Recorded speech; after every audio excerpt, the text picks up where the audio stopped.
Right, ladies and gents, again, I had to do a long shift, so I brought my sewing machine in, did this at work, no dramas. I was covering for the area manager, so having my sewing machine in wasn't a problem. She was grateful I could stay on.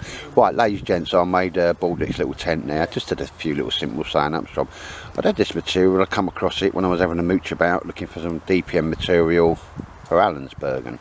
Just a little 4-ounce nylon thing. So I just want to show you, literally, it's no bigger than one of them little ammunition pouch mugs, you know, so it's small, weighs jack, you could probably carry it in your pocket if you want. And my favourite bivvy bag is the Belgian Army one with a little hoop in it, but if you use that on its own, so all I've done there is a little idea. I've got a ridge line up there quite low to the ground, literally a little about where your pocket is, could be a bit lower. I wanted it a little bit higher at this side and going down to lower, just to put that over and make a viable little shelter for not a lot more weight, but I'll get that set up and I'll bring you back.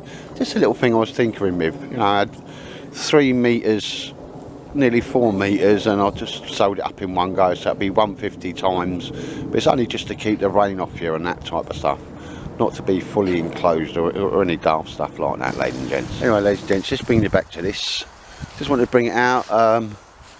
It is exactly what it is. It's 150 wide, which is long enough, and I don't know, it's got to be 3 meters long, I would imagine. Yeah, 1, 2, yeah, 3 meters long. So it's one piece, it's got no seams in it whatsoever. Like I say, it wraps up really small. Just done it to be lightweight, and you know, incidentally, I brought this across, I never, just to prove anything, I grabbed it this morning because I'd only done this in work Sunday. So I did a little bit of a longer day and got my missus to drop off the machine when I realised I was going to do a double shift, and just sort of hemmed that up. And I didn't have any 25mm webbing, but it doesn't really need it, ladies and gents, because you see this bit here, and that's nylon, that's the draw cord from the inside of that bivvy shelter, sorry, the MTP bivvy bag. And I've just made sure I've sewed and sewed. It's not pretty, doesn't need to be, but I reckon the material would rip before that would come undone. And just like, there we go. I've done one. There's 2 there. Just didn't want to do one in the middle. I did one about 1 metre in and another one about 1 metre in. I need to do it all now, but that's the idea of it, ladies and gents. Don't get me wrong. Push come to shove, you'll be under there, and you'll be happy as a little sandboy. Certainly enough to keep your body dry and your kit dry. Even if you're just under that Bergen at this side, like we should do with the old bashers, that stop the wind coming in, because the wind's coming in from this side, and you'll be under there. But what I really wanted to do was make it very, very simple, easy, because I am obviously, oh, I've got a bit of movement in me wedding tackle there. My go-to bivvy bag is the Belgian Army one. So if you imagine, I just stuck it by the side because you can't see it if it's underneath there, and it's all got to be low to the ground. Me and Al, we've had a discussion about like Army low to the ground, ain't we, Al? Yeah, never seen it before, but he's got a little bit of an understanding now. But he said he wanted a 4-star one.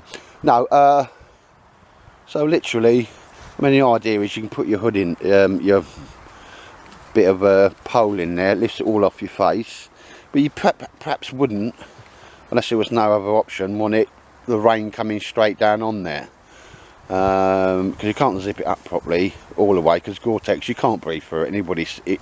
Anybody who's tried it either wakes up gasping for air or are no longer with us.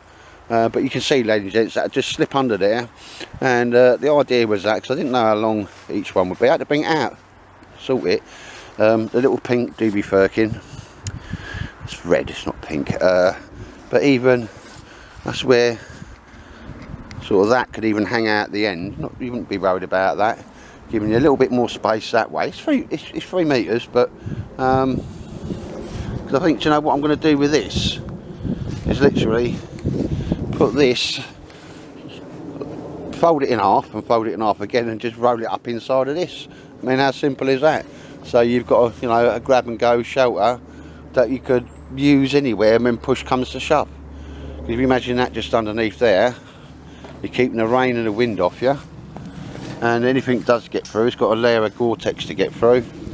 And I don't know how much I pay for the material. Probably no more than, that's probably about £15 worth of material, because it's the ripstop stuff. It is good stuff, and it generally comes in at about £5 a metre. So 15 quid just for a nice sort of lightweight improvised shelter. And if I was using a posher basher, that can always turn into a ground sheet as well. Hence I'm just going to keep it with that, fold it over, and then just roll it up with that one, ladies and gents. But yeah, what I will say, the Helicon Tex, what do they call it, poncho liner that Des, yeah, it's Swagman, poncho, but it hasn't got a, is it a Swagman or something? like, yeah. Yeah, anyway, he sort of got too near a fire. We had a quick dibble on that, and I was disassembling that, and Greta would love that, because like I say, these bits, that's all I had in work with me, are from the draw cord of the MTP Army Basher, and these, what I call Paddington Bear buttons, came off Des's Swagman, and this little bit of bungee cord has been like repurposed from that. And rather than that coming down to the ground, which you could do, I just stuck that in there, a little toggle, bungee cord, bosh. So I'm going to make a few more of them up. I needs to be a little wooden toggle, because I've only got 4 of them, but they give it some mileage, because they'll keep it off the ground.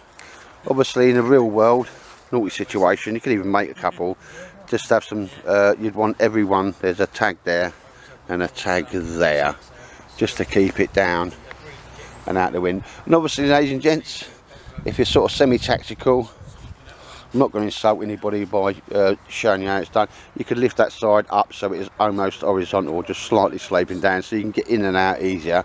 But yeah, when you're in, you put that one down before you get in that way, and then peg that one down, and you're inside your shelter. And I'd be happy with that anywhere. Apart from Everest. No, I'm not taking it to Everest, but apart from that, ladies and gents, I'm happy with that. Like I say, that now will just be rolled up in that, so it's a one ground sheet or top sheet, and it'll work. And you know, kept me busy for maybe an hour or whatever, sewing it up in work like bosh. So job done on that. So I think it's a very, very simple upgrade to what is probably the best bivvy bag, bar none. Nice one. But yeah, happy enough with that. That's a job done, as we say.